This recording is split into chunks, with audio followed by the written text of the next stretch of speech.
37일 하나님의 가족.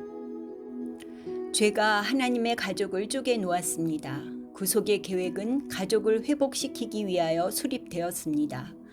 바울은 자신들의 삶 속에 하나님의 부르심에 응해온 사람들에게 다음과 같이 선언합니다. 그러므로 이제부터 너희는 외인도 아니요 나그네도 아니요 오직 성도들과 동일한 시민이요 하나님의 권속이라. 에베소 2장 19절.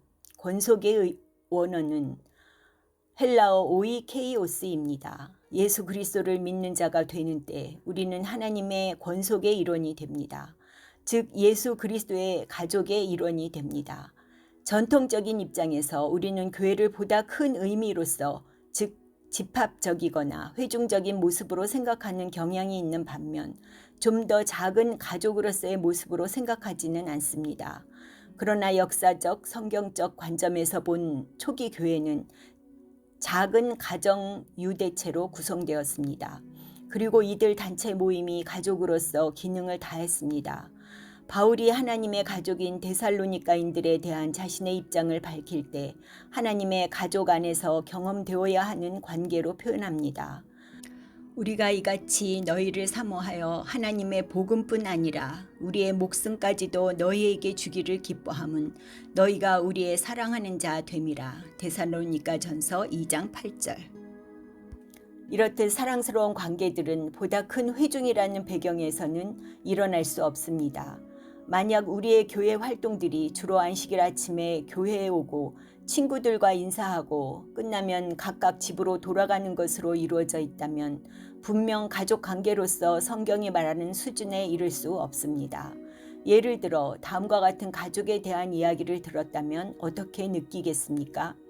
한 가족이 일주일 동안 각각 떨어져 지내다가 일주일에 한 번 2-3시간 함께 만나서 서로 간단히 인사하고 나란히 앉아 누군가의 설교를 듣습니다. 그 후에 다시 각자의 길로 갔다가 엿새를 살고 7째 날 다시 함께 어울려 서로 인사하고 나란히 앉아 또 다른 설교를 듣습니다. 여러분은 그 가족이 함께 한다는 것에 대해서 무엇이라 생각하겠습니까? 아마도 그들이 정말 한 가족일까라고 의심하게 됩니다.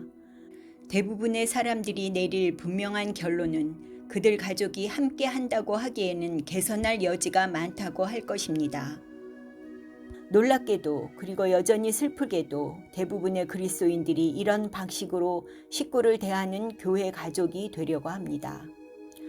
건강한 가족은 구성원들 서로가 친밀하게 합니다.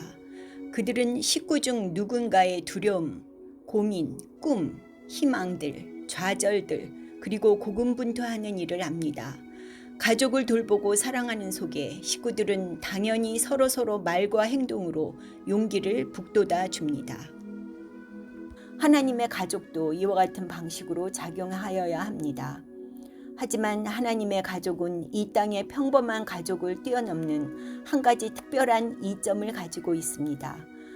하나님의 가족은 그들 가운데서 역사하는 성령의 열매와 은사를 경험합니다. 하나님 자신이 그 가족 구성원을 섬기는 분이시기 때문입니다. 가족 구성원 모두가 성령의 침례 받기를 계속할 때 하나님께서는 그들 각각을 통하여 이 일을 행하십니다. 매일 성령의 침례가 가져다주는 하나님과의 친근한 관계는 그리스도께서 각 식구들 안에 살며 각 식구들을 통하여 섬기는 일을 받아들이도록 합니다. 이러한 역동적인 가족의 모습은 오직 보다 작은 친교 모임에서만 일어날 수 있습니다. 깊이 생각하기와 토론하기. 첫 번째, 하나님께서 당신의 자녀들을 위하여 본래 계획하신 관계는 어떤 종류입니까?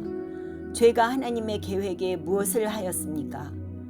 두 번째, 쪼개진 하나님의 가족을 위하여 구속된 계획은 무엇을 합니까?